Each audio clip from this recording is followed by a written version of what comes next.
Welcome everybody.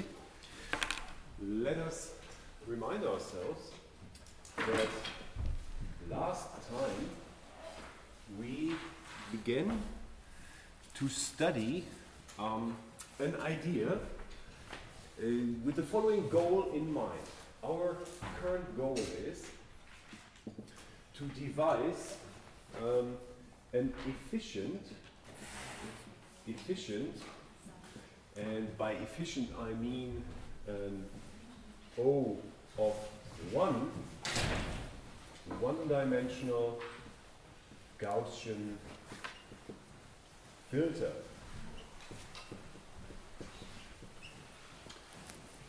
We by now should accept the fact that for Gaussian filtering of images, which are two-dimensional functions, it is perfectly okay to only consider the one-dimensional case, because filtering with the Gaussian is a separable operation.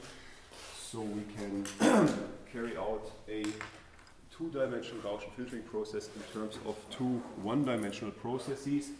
So it is indeed sufficient for us to study one-dimensional Gaussian filtering.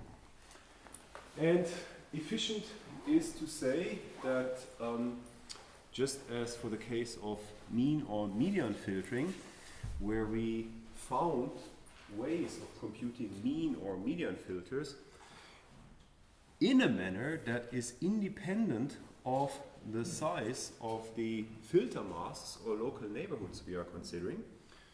In that sense, they are O of 1, because I mean there are some operations we have to carry out for every pixel in an image, but the number of operations does not depend on the size of the filter masks we are interested in.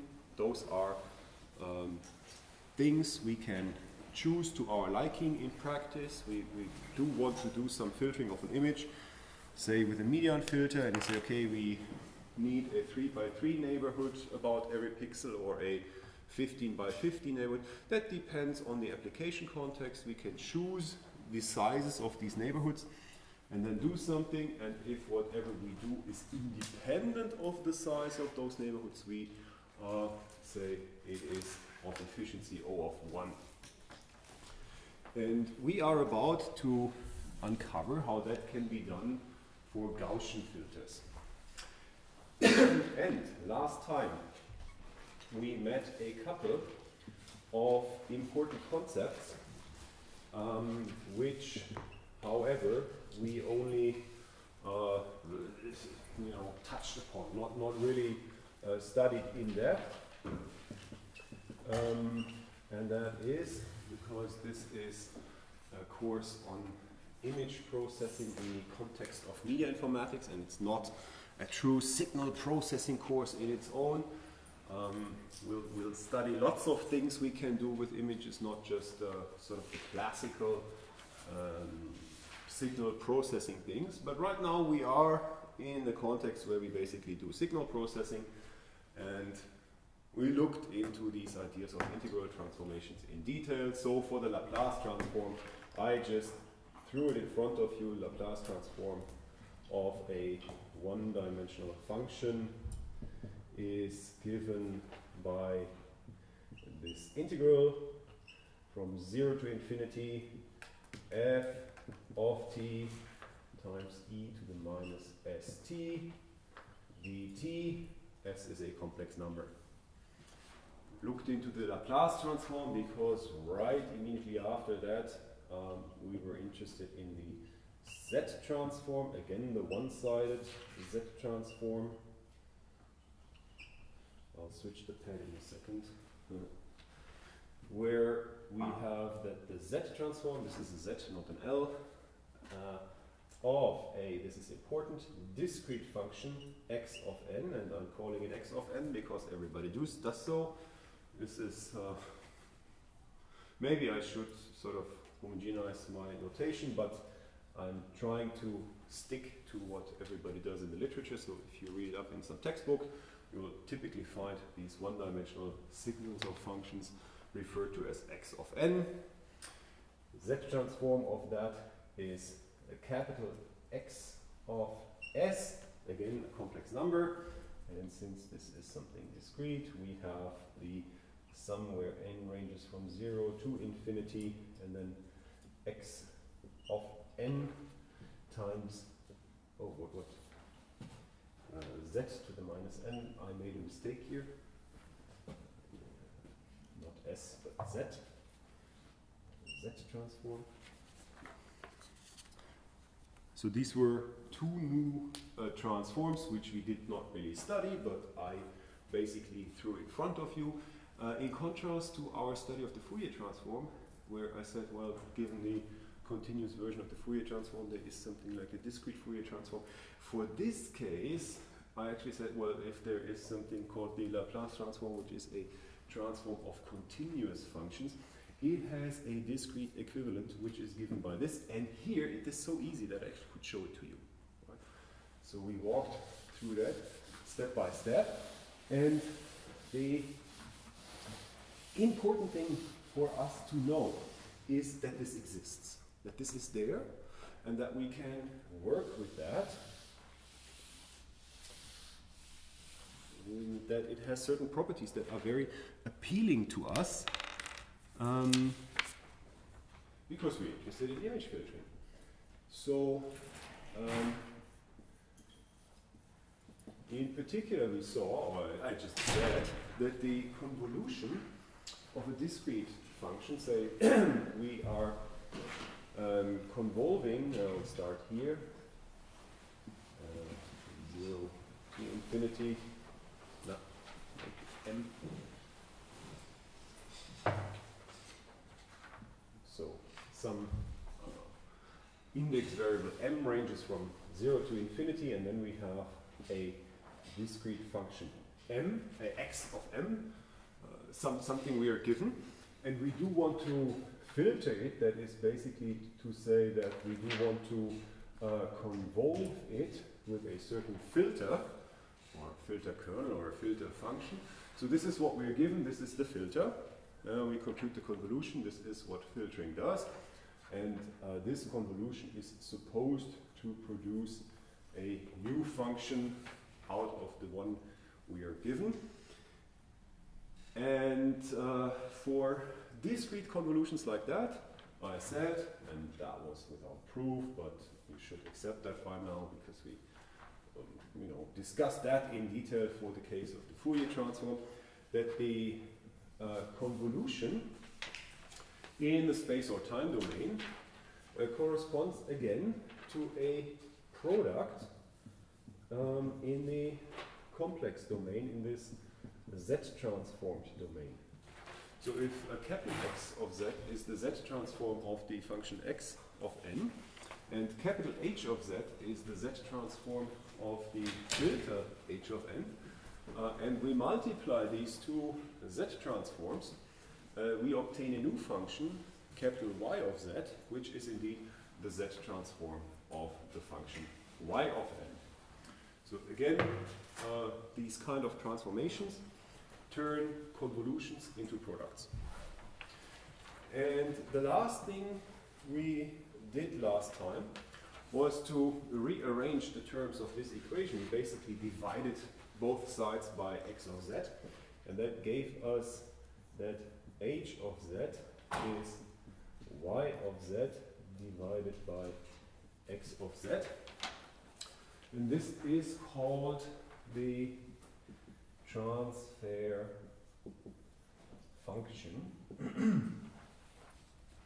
And I explained this name as follows. If we imagine that we are given a certain signal, a function, which is piped through a black box that does something to the function, and the outcome is a new function. So like sort of we have an x, and then we have a black box, and this produces a y. This is a way of inferring what this black box does.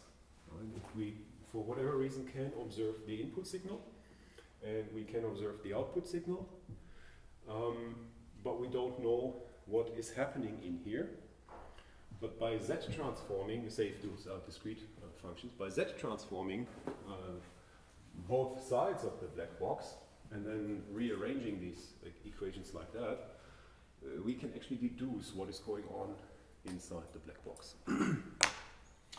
All of these things are of tremendous importance in control theory, where we have to design controllers that I don't know, would control, say, the temperature in this room. And if there are some sensors that would measure the temperature in this room, and there is a mechanism that would increase or decrease the heating, and there is a goal temperature of, I don't know, say 20 degrees, whatever. We can think of this as what is being measured is this x. What is the outcome? The y is the goal temperature of 20 degrees. And then we have to do something with whatever is being measured so that the outcome is 20 degrees. And that is, we have to design a mechanism that either increases or decreases the heating in the room to reach the 20 degrees. And so the question, like what this mechanism would do, is basically to figure out the function h for this mechanism. That is of tremendous practical importance in numerous areas, not just in signal processing, not just in image processing. Now, and before we continue, I wanted to tell you about this term recursive filters, recursive filtering, I should say. That is something that occurred in one of the section headings last time. We did not really look into what that means, and well, this is best understood by means of an example. So what is a recursive filter? Here is an example, and we will look into something we know already, the mean filter, right? As a recursive filter. So I will now show you how to compute a mean filter in a recursive manner. So let us assume we are dealing with a discrete signal, something like that, I don't know, whatever, it's supposed to be a really noisy function, and I shall call this x of n, discrete, lots of points. What we do want to obtain is something that sort of gives us the average, local average, is like the mean filter. Right? We want to compute the mean, and this is probably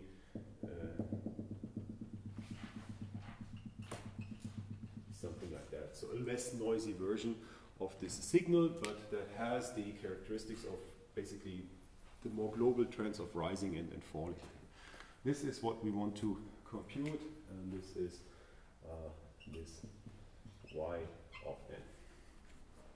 Now, we studied that. We know what this does.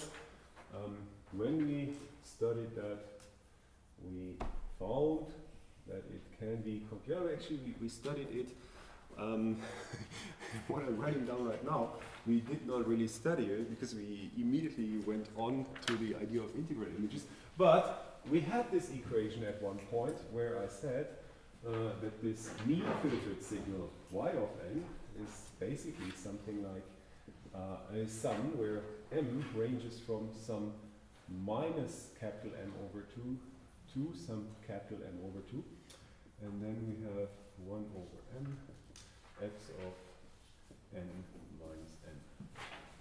And this is probably a slightly different way of writing it down, but we have seen this equation before. That was when we studied efficient mean filters, where I said, well, a mean filter computes this weighted sum. Here is a weight over a couple of values of a function in a certain neighborhood. And I said it can be understood as a convolution, which is true, right? In this way of writing it down, we don't see that this is a convolution, but we don't have to see that it is a convolution because this is what a mean filter does. And our question is now, what recursive? Why? How? What? How? What does that have to do with recursiveness? Well, consider this. This y of n would have been computed at some point here. Right? So I don't know, say here is n equals 10. And so depending on our choice of m, we would have to go from, I don't know, 10 minus something, weight that with some factor, and then add 10 minus something else, right? Then add this, compute the local mean of the values in a certain range here. Right? And then we go to n equals 11, and we would have to compute the mean of the values in a certain range. But look at this, there is a certain overlap between those two ranges. And basically the difference between this and this is that, well, something has to be removed from this value and something has to be added.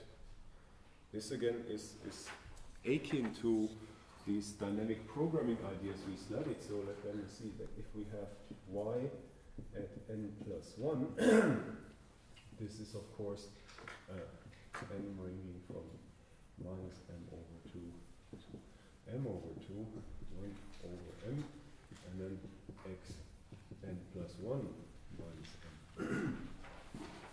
But this is the same, if you think of it, as to say that this is y of n plus 1 over m x n plus 1 plus m over 2 minus 1 over m times x n minus 1 minus m over 2. In this equation, I am expressing that the local mean at y of n plus 1, say 11, the local mean here, contains lots of things from the previous local mean, but we have to subtract something from that, like the 1 over m times the corresponding value of x at this point, and we have to add something to it. And this is what we do here. And now you can see that this can be done in a recursive manner. Right? Because instead of computing this whole sum, which depends on our choice of the size of the neighborhood, capital M, instead of computing this whole sum, we can reuse the previous value and just modify it gently. Right? What is the computational complexity of this?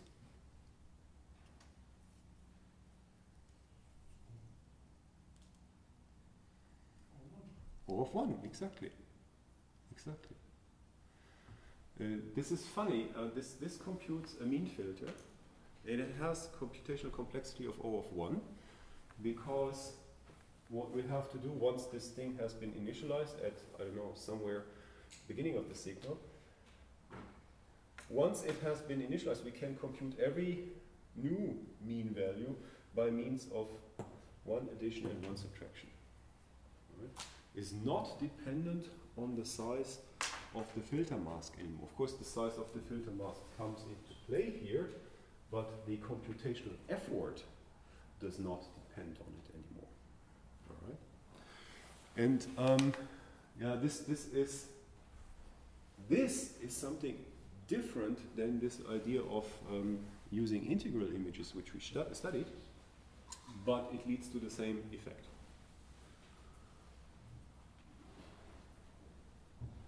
And if you think of it, you could also do this for a two-dimensional signal.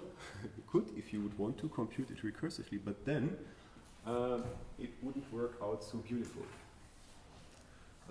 Verify that at home. Try to sort of transfer this one-dimensional case, one-dimensional way of recursively implementing the mean filter into something that would recursively implement the mean filter for a 2D signal and see that you run into a problem. But for one-dimensional signals, we can do that. Right? Okay, and while I'm at it, I will, yeah, it's important.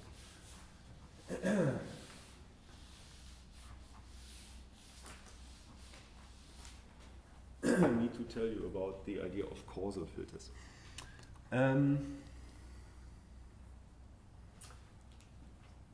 We are dealing with images, right? Or right now, at this very moment, we are talking about one-dimensional signals.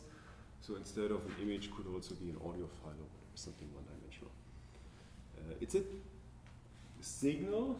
If, say, we were mentally thinking about audio files, it's a signal that evolves over time. Right? Say something, it has a starting time and an ending time. And in between, you see the pitch of my voice.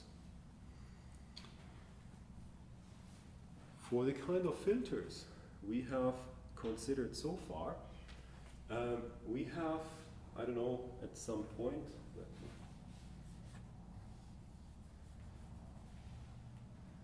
single out a certain point. At some point here, we have looked into values, the blue dots, of the signal in the past and at values in the future to compute the local mean. Right? So we compute the mean value at this black dot here is the local average over something that has happened at this point and that will happen in the future. Of course, we can do that because this signal, say, has been recorded and is available as a file on our hard drive. Right? So we don't have to worry about that. We have to look ahead. But imagine you were a quant that is a data scientist working in finance.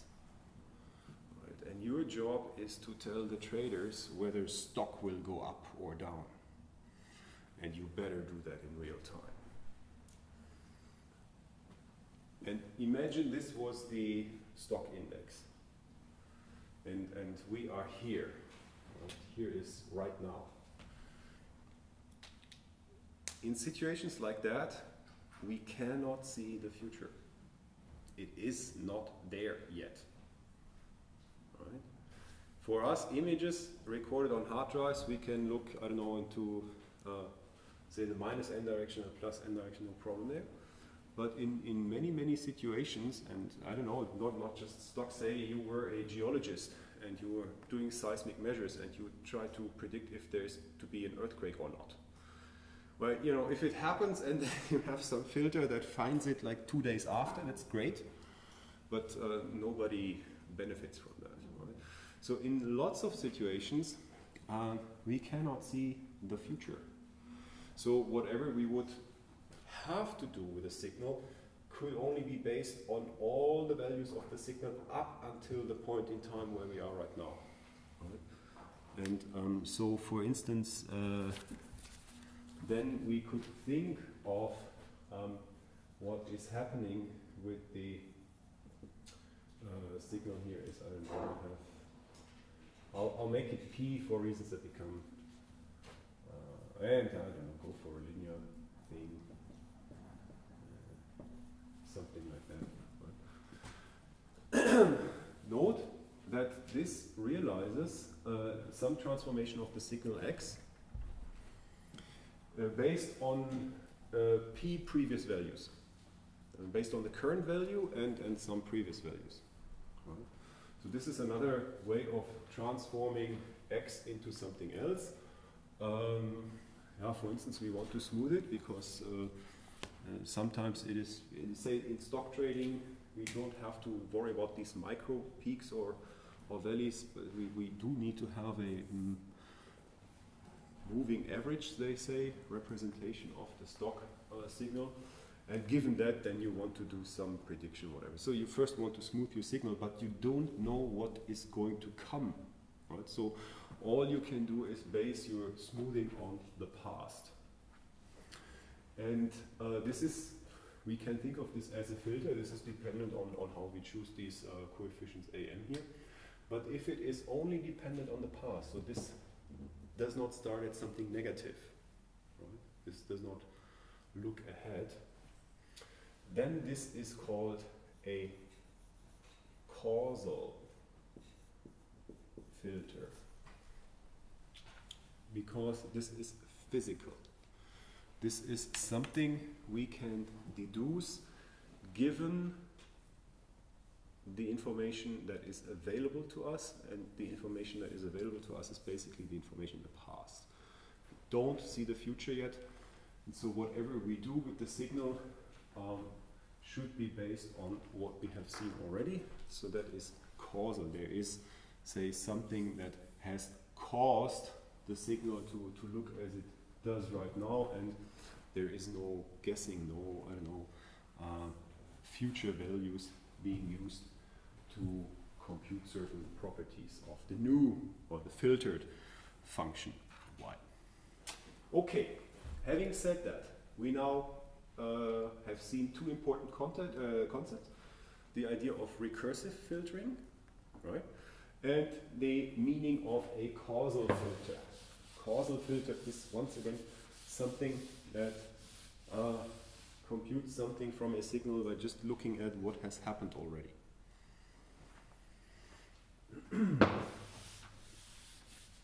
Now, and these kind of things are often described, I don't know, often one uses difference equations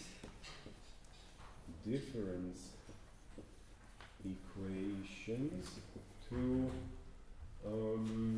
describe, or yeah, I said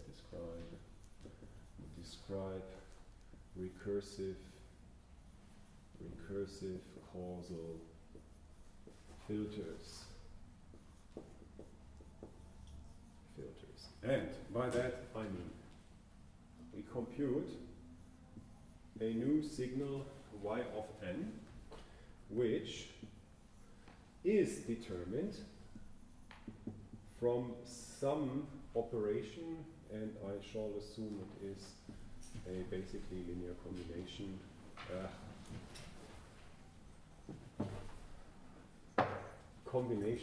of values in the past.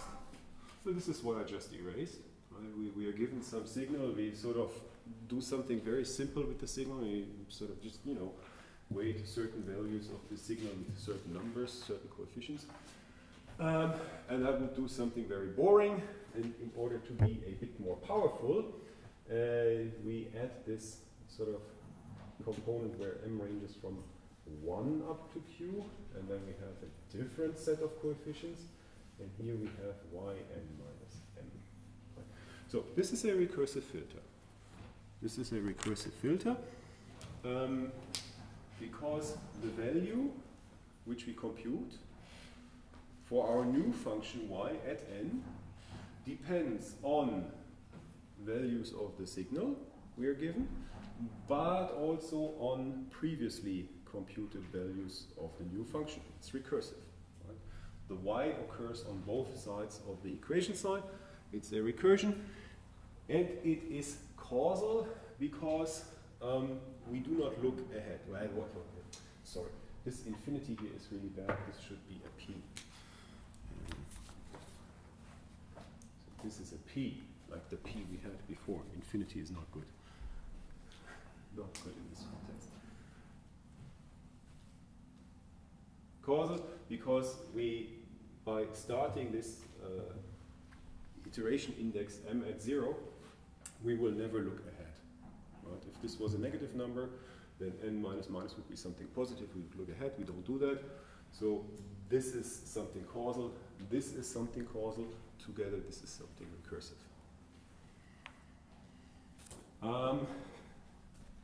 Well, why would people do this? This is, I say often one uses.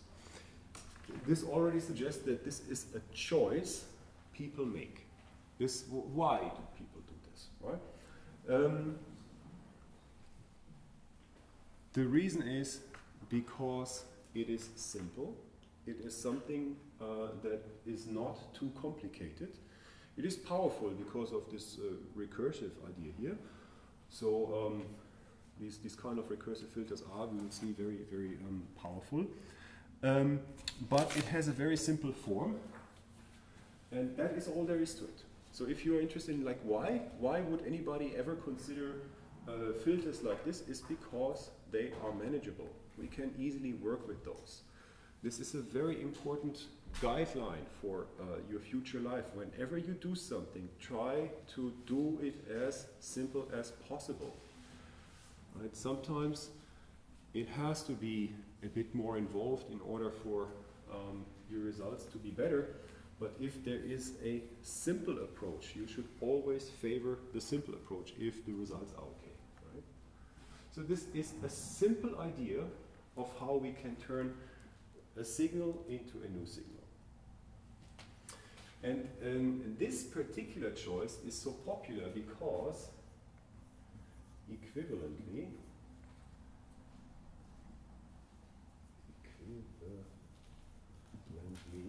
we can write this as the following equality. I have a sum where m ranges from 0 to p, am x n minus m. And on the right-hand side of the equation, I now basically add this term to this side of the equation. We have a sum where now m is ranging from 0 to q, and we have bm y n minus m, and we set b naught to 1. If the m is 0, we have y of n minus 0 is y of n. This is this y of n. And we multiply this y of n with a 1. So this is the b naught, b0 is 1.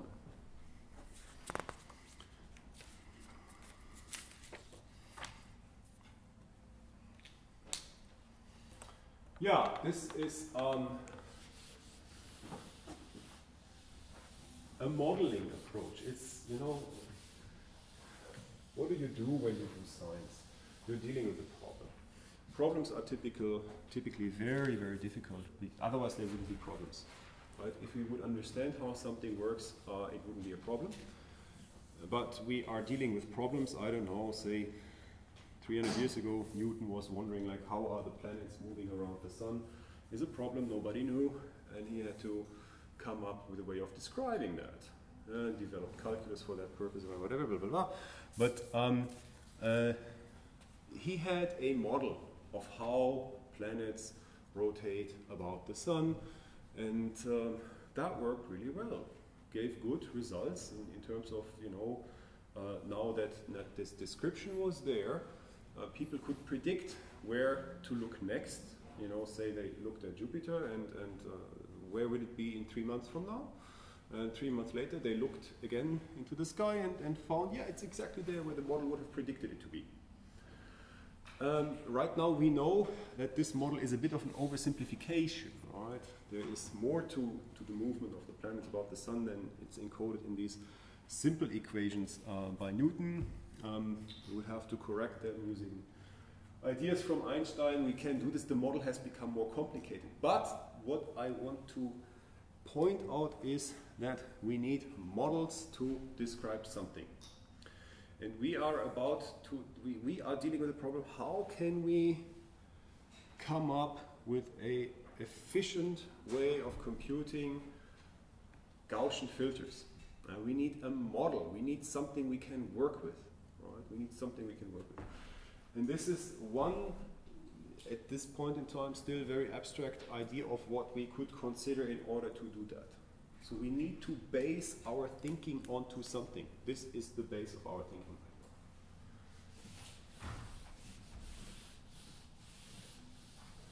And you may wonder, like, why? Okay, so why only these sort of linear equations? Why only these coefficients and whatever? That is because for these kind of simple models of how we could do filtering, we have a very simple Z transform or transfer function. The transfer function is given by, and I'm just throwing this in front of you. Right? Again, this is y of z divided by x of z. And given what I just erased, I'll just tell you, it is the sum where m ranges from 0 to p. Wait a minute. Should be q.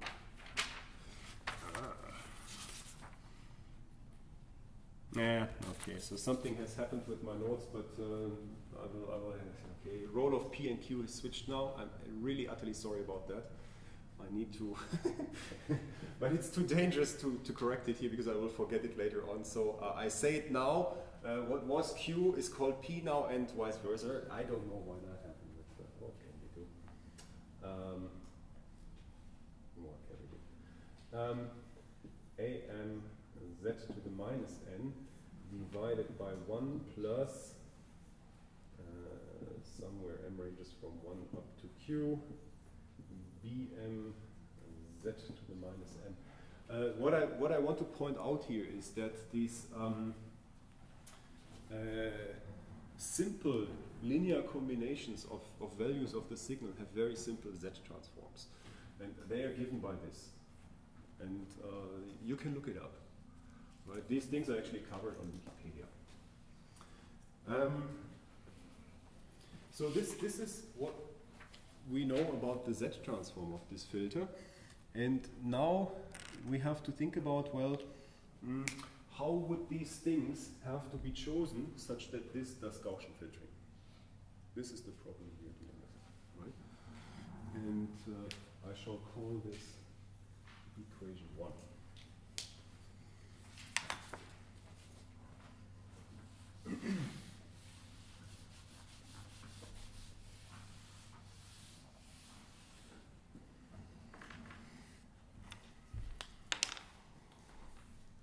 So that is to say, given what we have right now, that is, we now want to approximate the Z transform of a Gaussian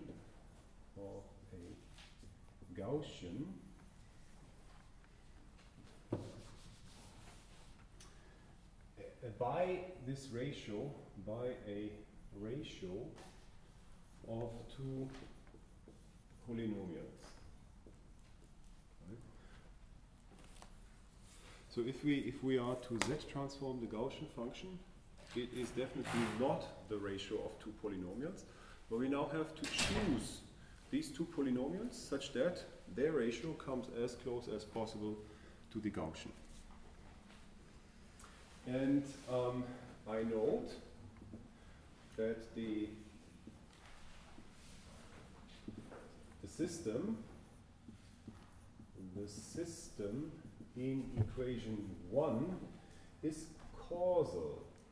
Right? We spent some time on discussing causality. Is causal, which is for us to say that this value n, for which these functions are defined, is just greater or equal than 0. But the Gaussian is a function that is symmetric about the origin. But the Gaussian is symmetric about the origin and therefore, or thus, non-causal, which so far has never been a problem for us because the signals we are dealing with are available on disk. They have been recorded. Once they are there, we can look back and forth. It doesn't matter. But for what we are going to develop right now, it does matter. And all of this, I'll drop his name later on again, was developed by a guy called Delitzsch in the early 1990s. And I'm basically walking you through his paper from back then. So the idea is to, well, say the following, and this is just, again, like, why do we do this? It works. Right? This is science. The idea is to consider a causal and anti-causal system, causal systems, by requiring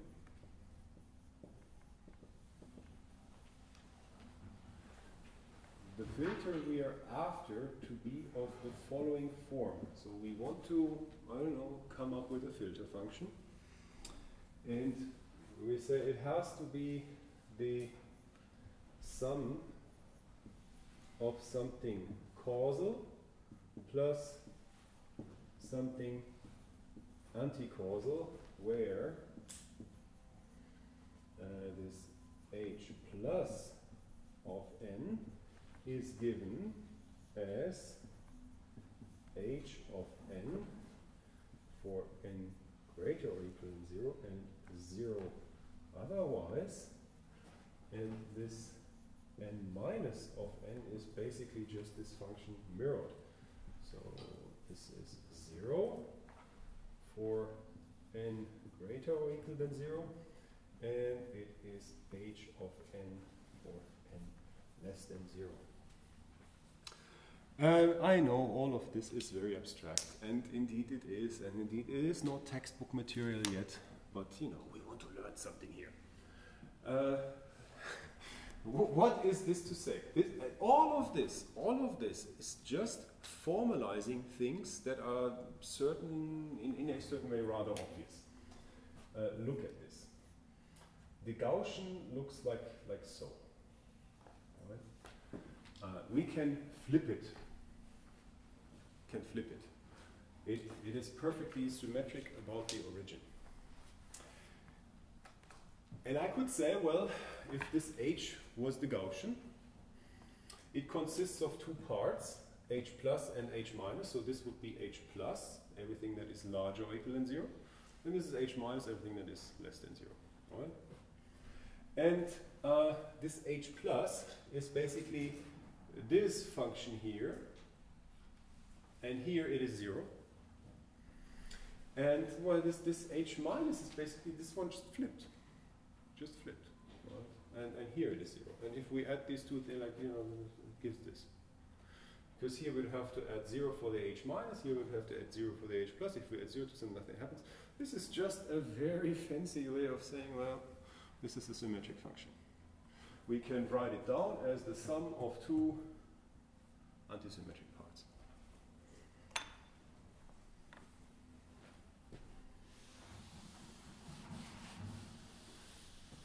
How do people start thinking about things in terms like this? Where does that come from? This is what science is. This is what you should be able to do once you are masters of computer science. Once you are masters of computer science, you should be able to venture into uncharted territory. To say, here's a problem that, you know, nobody has thought of before.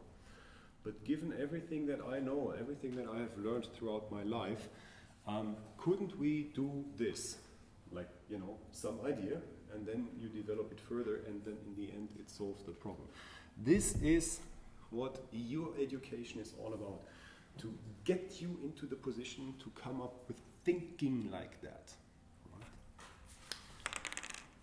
It's very difficult. It's very difficult. And what we are doing here is we follow the thought process of a pioneer in this field of signal processing. That's all I can do. This is hardly more to it as, you know, in terms of explanations. Why? Why? Because he just saw it. He saw it. He was good enough. He had enough knowledge, background education to see these things. And if you have seen such things for yourself, you will be able to do these kind of things for yourself. Right? And then you realize that this question, why, does not make sense. The question should be, okay, why hasn't seen anybody, has that not been seen earlier?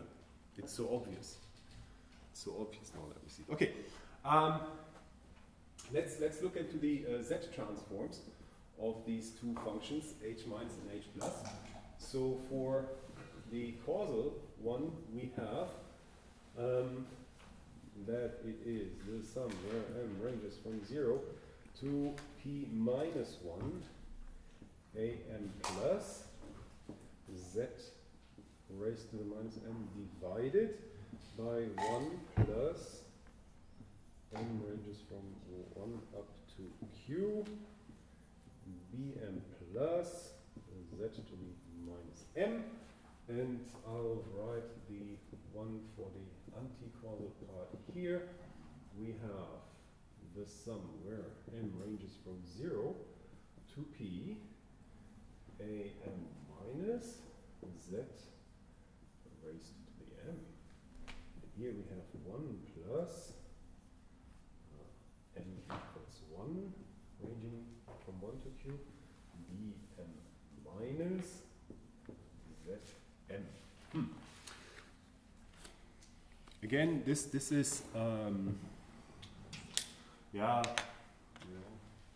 you have to believe me at this point that the functions, these lowercase functions h, express them in terms of recursive part and the convolution part, something we compute from the signal, something we compute from the previously computed value. These have simple Z transforms, and now we split it into causal and anti-causal part, and they still have simple Z transforms.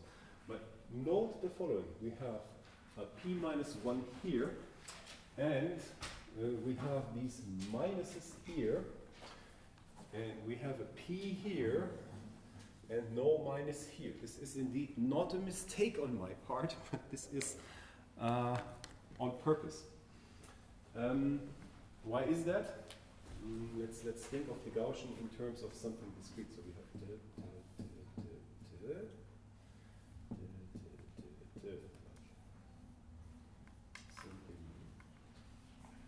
discrete. So I said it is perfectly symmetric about 0, but there is this one thing that, you know, sort of has no symmetric partner. And this is captured by the fact that this here ranges up to p, and this only ranges up to p minus 1. So in a sense, this here is all of this, including the guy at 0. And this here is just the one here. This one does not include that. Right. And also, because some of the numbers are negative, that is like for these over here, the minus signs vanish. So this is indeed how we have to think of this. Let me see, I have...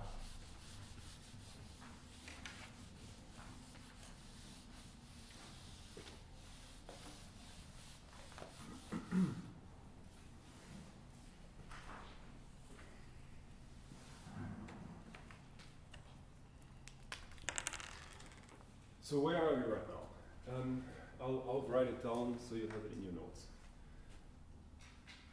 That is,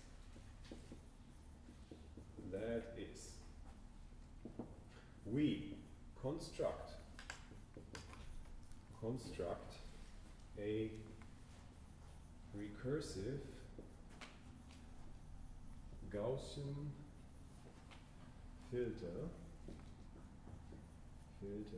as a sum of causal and anti-causal systems.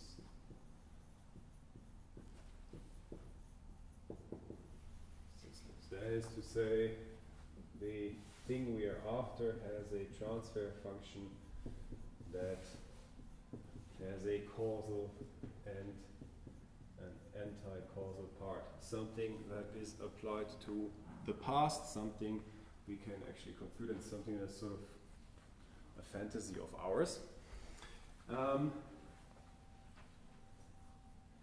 To implement this, or the composite, I say, the composite h of z, we apply both causal and anti-causal filters.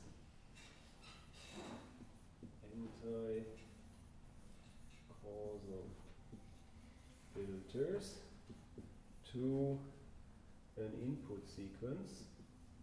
I should say input signal x of n, and accumulate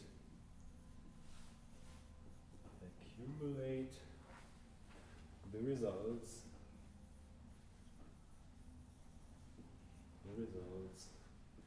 in an output signal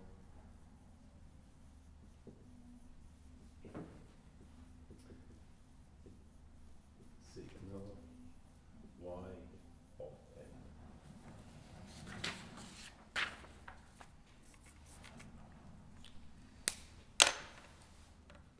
Okay, this is why again? Why, like, then if we, in order to do this, we have to do two filtering processes, one with this one and one with that one. Why then split it into two at the first place? The reason is that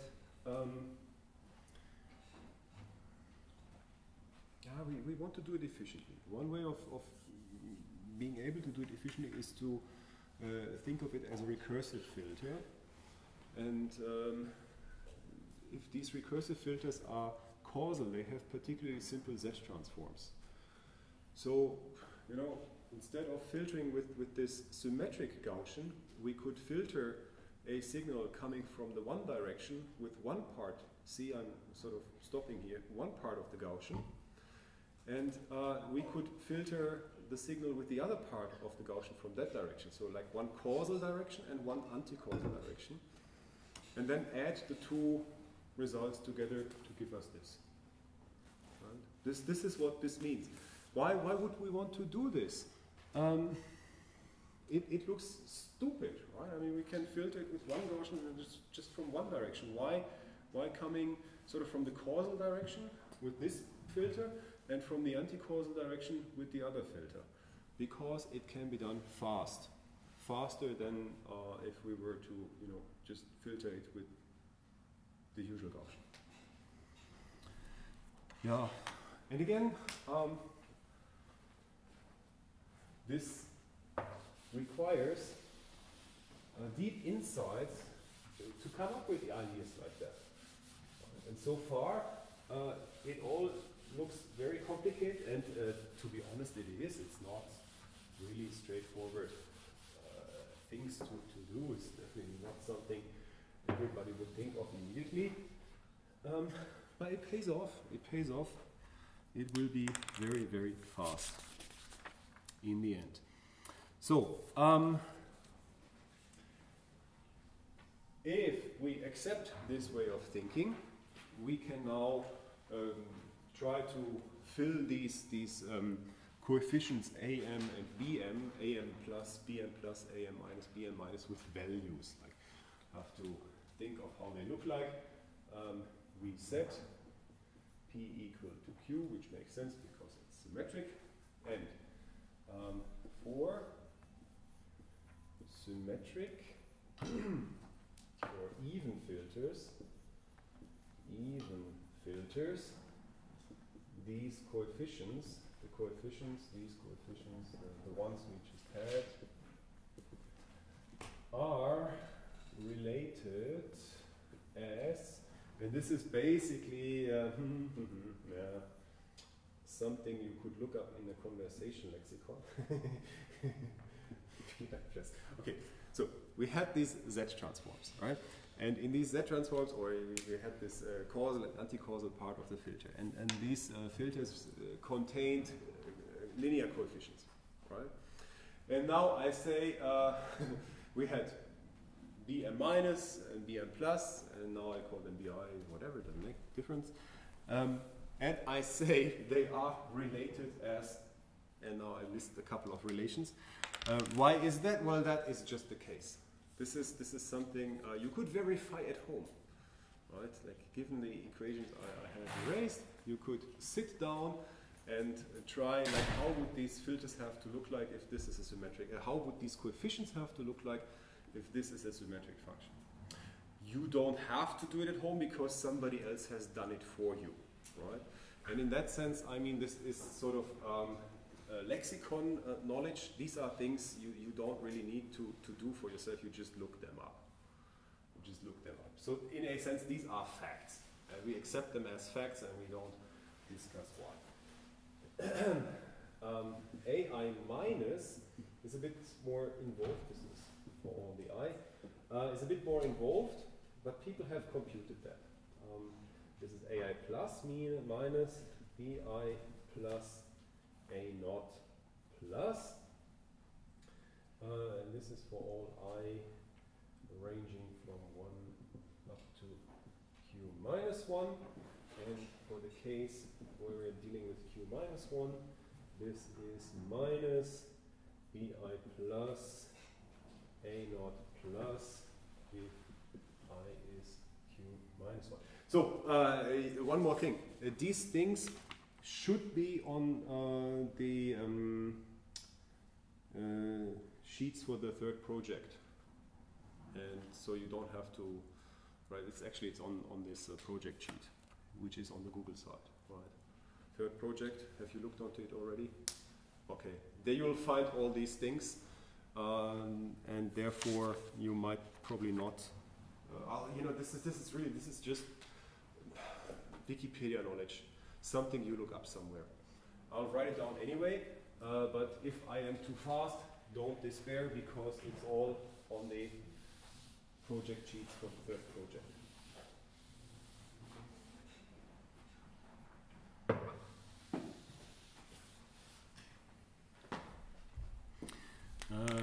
For anti-symmetric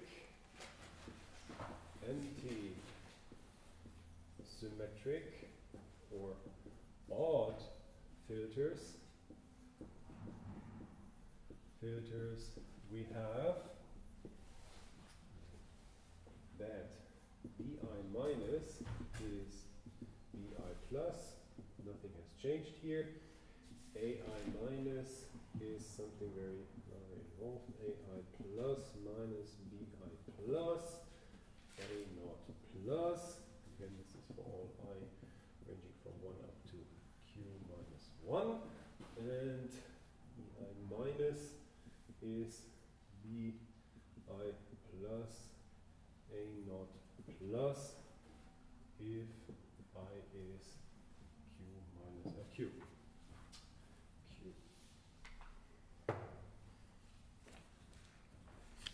Okay. Again, we do want to compute a filter mask. It is called H. And this H is composed of something causal and something anticausal. Both the causal and the anticausal part of this function H involve these coefficients b and a. And here are ways of how these coefficients are related. It is so. These are basically general facts if we assume that these functions are simple linear combinations. And we now see that the coefficients for the anti-causal part are closely related to the coefficients of the causal part, which is basically to say if we know the values for these things, if there's a plus, we immediately know these. We don't have to compute those. We just need a way of figuring out what numbers do we have to insert here. Right?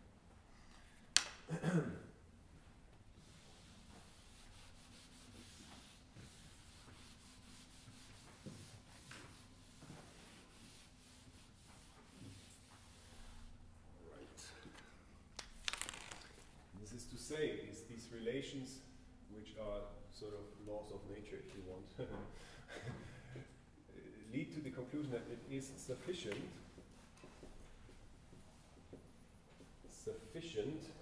to determine the coefficients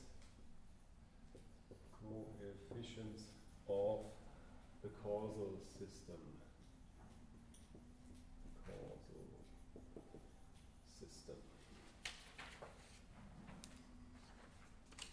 Now, and here is the name of the guy who came up with all of this, Rachid Diriche, French researcher at INRIA in 1992, which is basically yesteryear in scientific terms. This is still not so far away, 20 years, but given that all of this is very of tremendous practical value, it's surprisingly recent that somebody sat down and thought of how can we do that efficiently. He again makes the following ansatz. This is why is out of the question, right? It's an idea he has, and he sees or he follows through what happens if we do it like that. Will it work? If it works, it's okay. Where does it come from? He doesn't tell us. Right? This is science. This is science. Gauss was notorious for that. He wrote these papers where, you know, this is the problem, this is the solution. Everybody saw, okay, yeah, it works. But how he came up with it, he never told. Right? It's like that. And he said, Gauss is famous for claiming that if you erect a cathedral or whatever, you remove the scaffolding once you're done. So basically what's important is just the end result, and not all the different trials you had to finally get there. And for some reason, this is what has happened with science. Right? They don't tell us all the failed things they tried. In science, you only publish what works. So the question, like, what was it that led him to, you know, this finally, we don't know. Right? And so therefore we have to assume it as to be given. Now, he had the idea of following ansatz is to approximate the causal part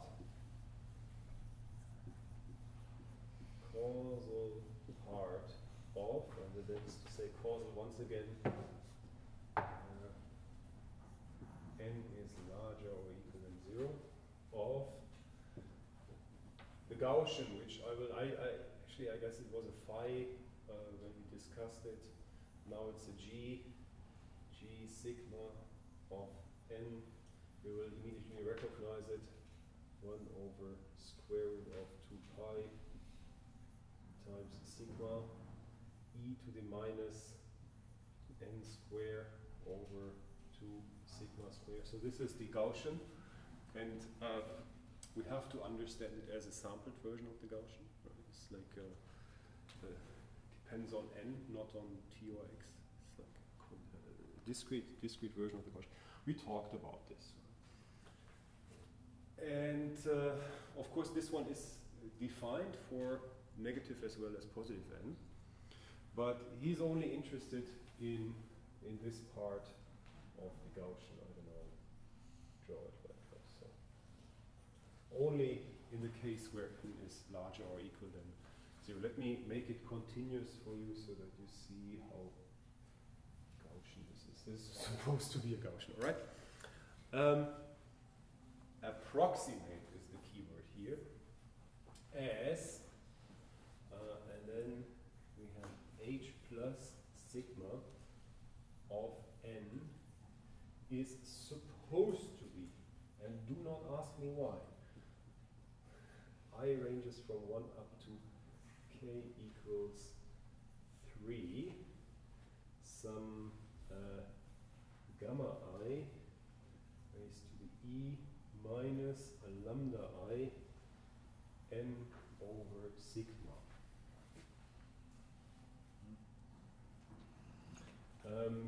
Why this thing has, which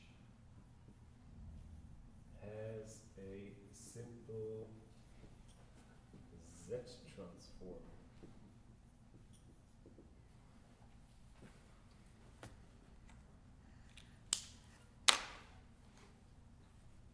Okay, let us, like why, I don't know, right? He must have played with that for a couple of weeks, months, years, who knows. Finally came up with something that works. But let us understand what this is. So we're dealing with the problem of wanting to get something that behaves like the Gaussian. We want to filter with the Gaussian. We want to do it efficiently. And we already agreed that, yeah, let's do it recursively because recursive is fast. And now we are dealing with the problem that, yeah, this is a really difficult function. It appears always or everywhere inside. So this is a very important thing. But it is actually, if you work with it, it is somewhat of a mess. Particular integrals of these things are difficult and whatever. So he says, instead of using the Gaussian directly, let us approximate it as a sum, weighted sum. So we have a function that depends on n, and it has weights, and we obviously, I don't know, sum 4 such things. Now, these individual functions here, which are weighted and then summed together, are exponential functions, which is to say, they look like this. I'll draw it here. For each I ranges from 0 to 3, we have something like this. Right? This is an exponential function. E to the minus lambda something times n. And depending on how we choose this lambda, it may be either very steep. Okay, let me draw this again.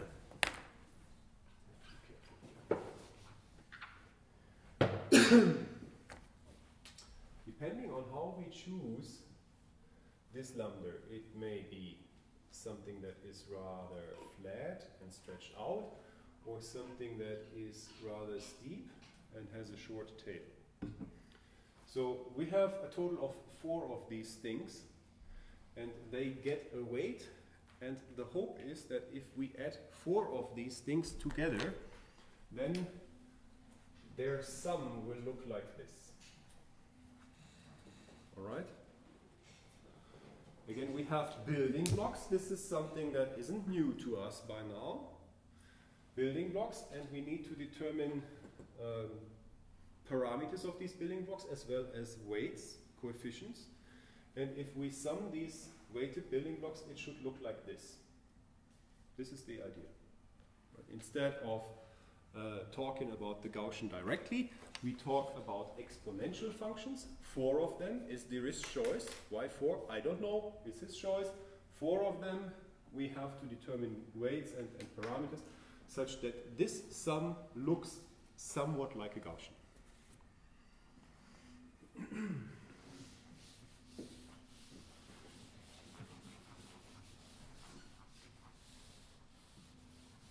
Yeah, and doing it with the exponential is indeed, it has a very simple Z transform. That is probably all there is to it. So, trust me, a leap of faith is required. We may also write leap of faith. I have more here, but for the sake of time, we may also write instead of what I just erased, we can write this h sigma plus of n in a more elaborate manner. Somewhere I ranges from 1 up to 2 alpha I cosine of omega I over sigma times n plus beta I sine omega I over sigma times n. And all of this times e to the minus epsilon I over sigma times n.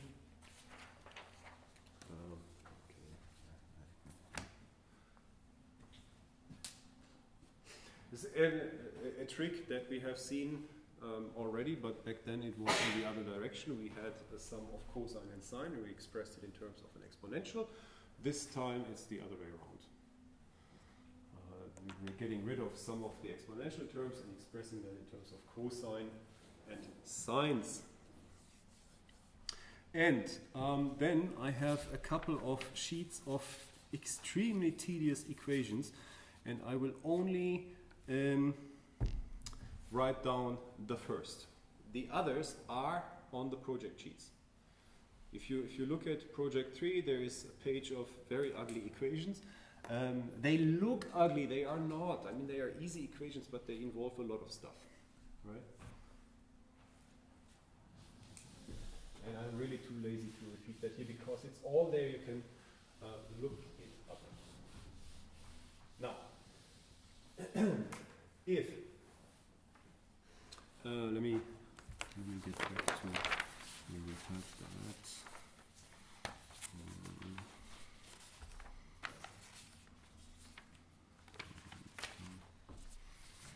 No.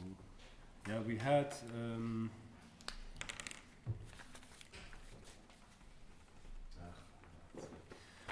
At some point throughout our discussion, we had this h plus.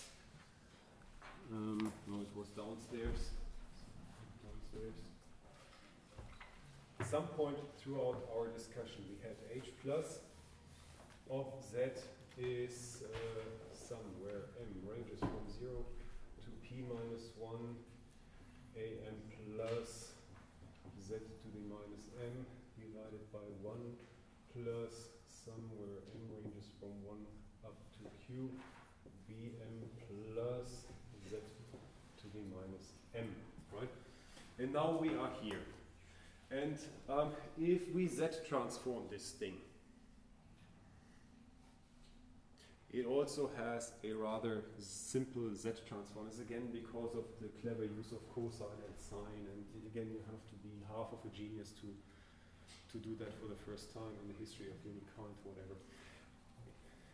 If we do that, then we find that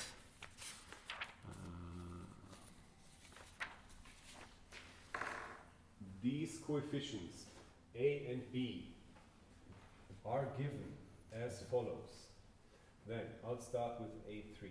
A3 is e to the minus epsilon 2 plus 2 epsilon 1 over sigma times beta 2 times sine omega 2 over sigma minus alpha 2 times cosine omega 2 over sigma plus e to the minus epsilon 1 plus 2 epsilon 2 over sigma times beta 1 times sine omega 1 over sigma minus alpha 1 cosine omega 1 over sigma.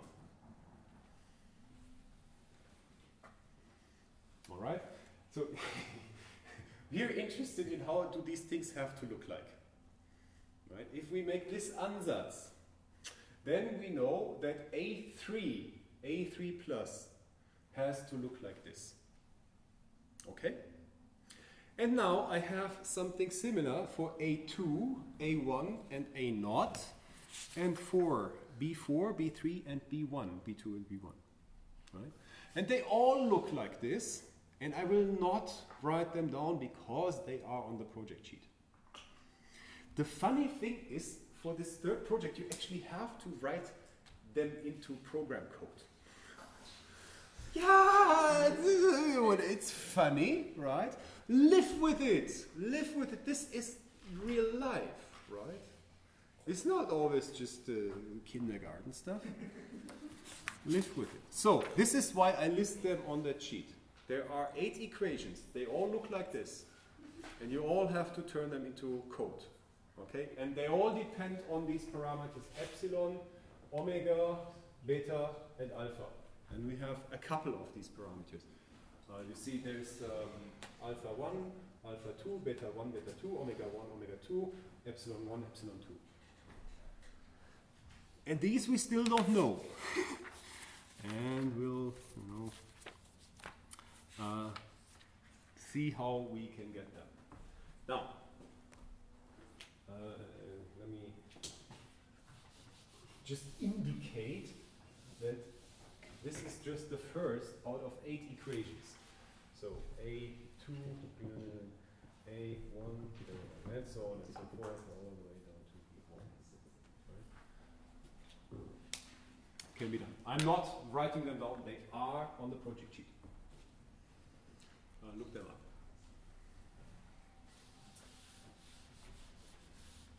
Okay. This is good. Let me intermediate summary once again.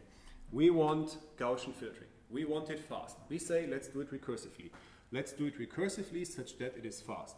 Let's consider a filter that can be split into a causal and an anti-causal part, where each of these parts can be computed efficiently.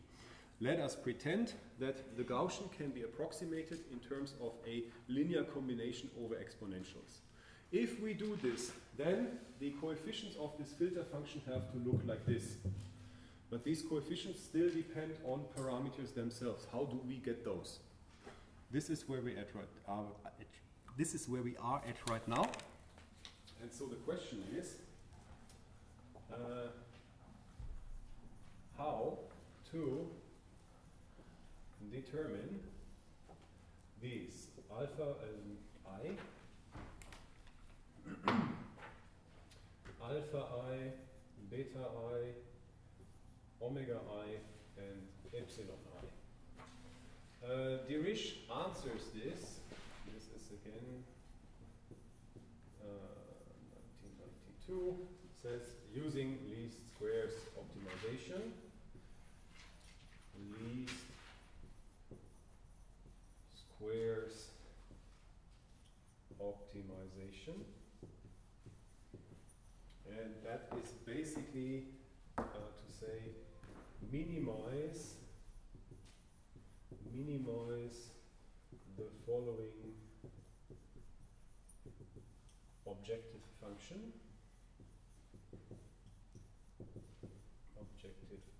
So there is an error,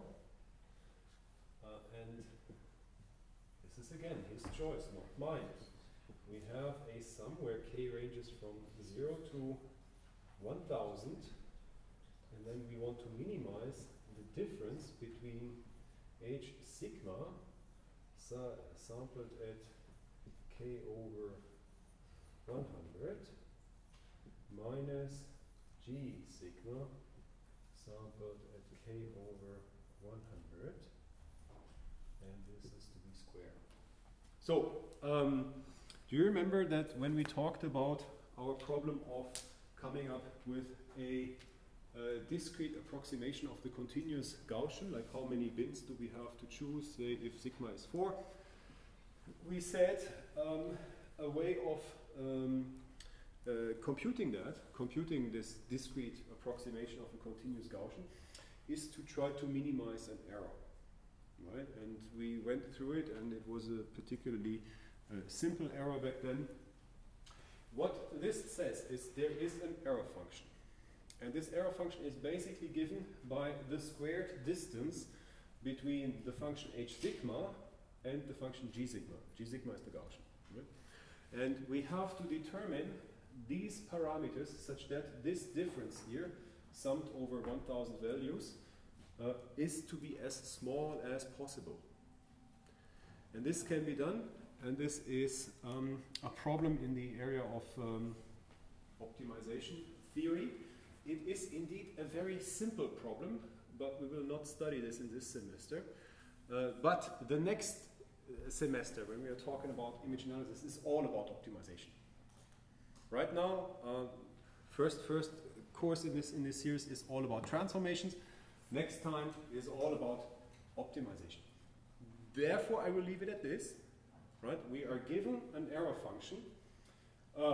We can derive this error function with respect to these parameters, equate to 0, solve the resulting equations, and get values for these parameters. If we do that, we end up with, and again, it is all on the project sheet, so I will not write them all down. This yields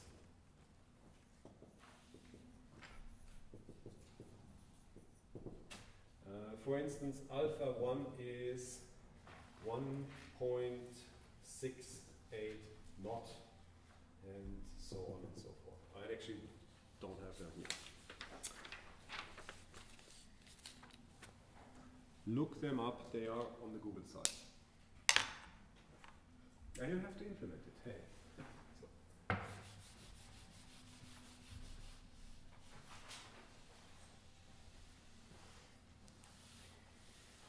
But now we're done. This is what we have learned, how to do it, and I will write the conclusion down. So, finally, we compute the filter, the thing we want to do, the one-dimensional Gaussian, as y of n, the function we are interested in, 1 over square root of 2 pi sigma times y plus of n causal part plus y minus of n anti-causal part, where this y plus of n is given as the sum where m ranges from 0 to 2, b plus m, x n minus m, minus the sum where m ranges from 1 up to 3, a plus m, y n minus m, and the other one is y minus of n is the sum where m ranges from 0 to 3, bn minus times x n plus m minus the sum where m ranges from 1 up to 3, a m minus, oh, this is a plus here, y minus, n plus m.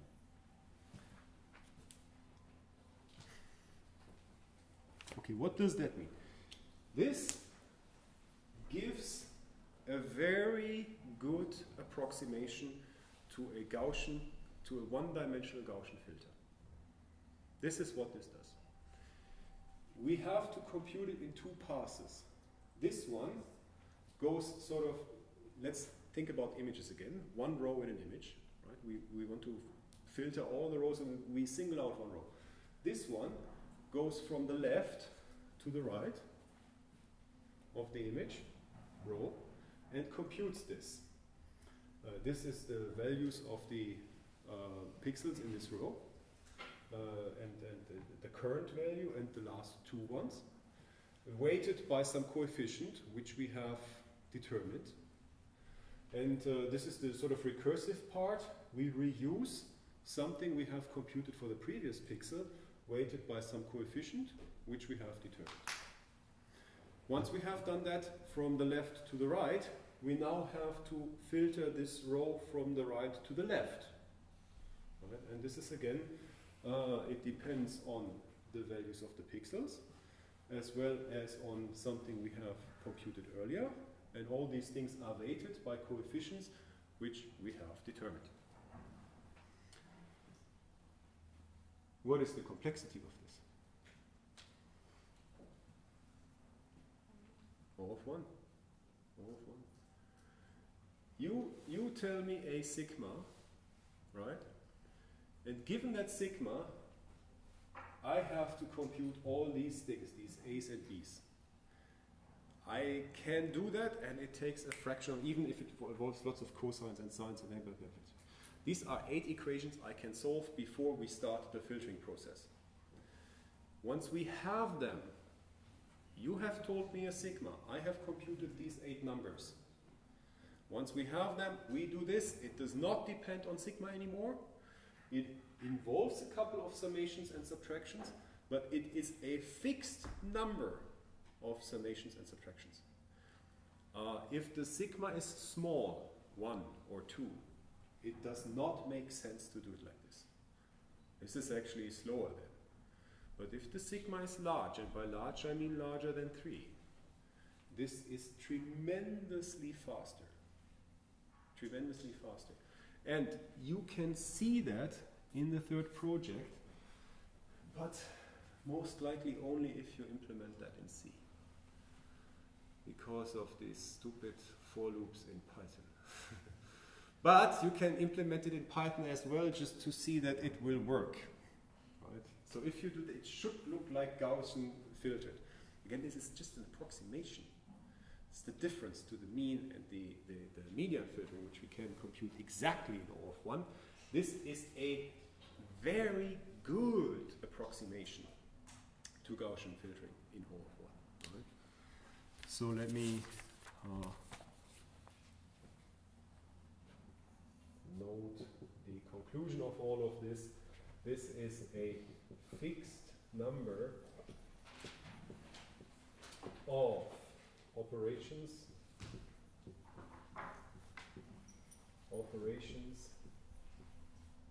regardless of choice of sigma.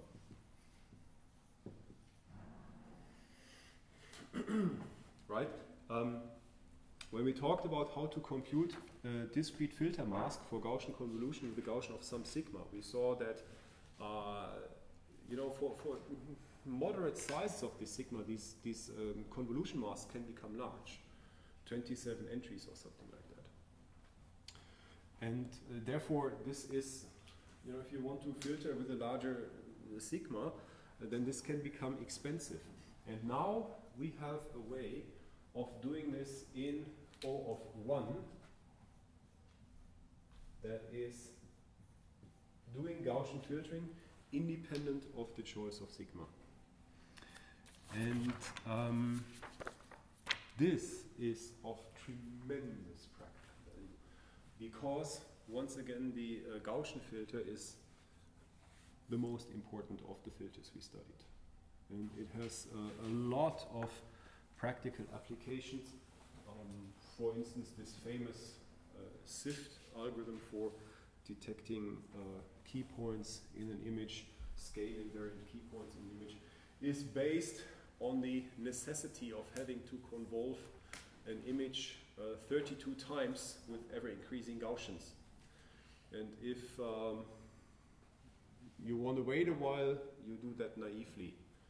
Right. You have Sicily, there's like 32 or so, 3 octaves, 24 convolutions with Gaussians of ever-increasing size, and the final size is really, really large. So if we were to do that naively, it will run a while. You can drink coffee during the execution of the computation on a single image. This is really fast, very fast. honest answer to an honest question. Did you understand that? Okay, let me once more summarize this. We want to do Gaussian filtering fast. We say it's sufficient to know how we can do it in one dimension because it's separable. So one dimension Gaussian filter is all we need to worry about. Then the idea is to say, well, let us try to do it recursively because recursive filtering is fast as it reuses earlier results. And let's try to find a filter that realizes recursive Gaussian filtering. We cannot do this directly, so therefore we sort of have this magical things with the Z transform because it tells us how the filter would have to look like so that it does recursive Gaussian filtering. And once we have these Z transforms, we say, okay, let's approximate this, or let's try to come up with a very simple structure of the filter, but that is something that is very close to the Gaussian. And then we have this problem of computing the coefficients of the corresponding filter. We can do this. Those coefficients depend on certain parameters which have to be estimated, learned if you wish, using something like machine learning, but we can do that. And once we have those parameters, we have those coefficients. Once we have those coefficients, we can compute the causal and the anti-causal part of the filter. Once we have these, we can compute the filter. There you are. Right. Now, why did I do this? This is to show that this is not just kindergarten stuff. Right? Image processing is certainly a rather trivial area of computer science, but not necessarily so. And in particular, those of you who want to, once you graduate with a master's degree, pursue a degree in science, say continue with a PhD, this is likely what you will do during your PhD, right? So this prepares you for, I mean, like, okay, so you will probably not do a PhD on filter design, but no, it's just to, it goes to show that most of the stuff we are doing here is just basic knowledge, but image processing is anything but something that only uses basic knowledge, but has really components that go beyond what you typically do during your studies. The good thing is this was the pinnacle of abstractness in our lecture. Right. From now on, it's only downhill. I'm not kidding. We have mastered the most difficult part of our lecture series, and the next couple of lectures will be on image warping, and they will be great fun because we will now, do funny stuff with images. But now you're at least brown belts, if not black belts, in manipulating images. All right. So you're not afraid anymore of doing something like this. You understand it's just signals and functions applied to signals, and we can do that. And from now on we will have fun. That is all I have got for today. Are there any questions? No? Then we have the projects today, right? So see you later. Thanks.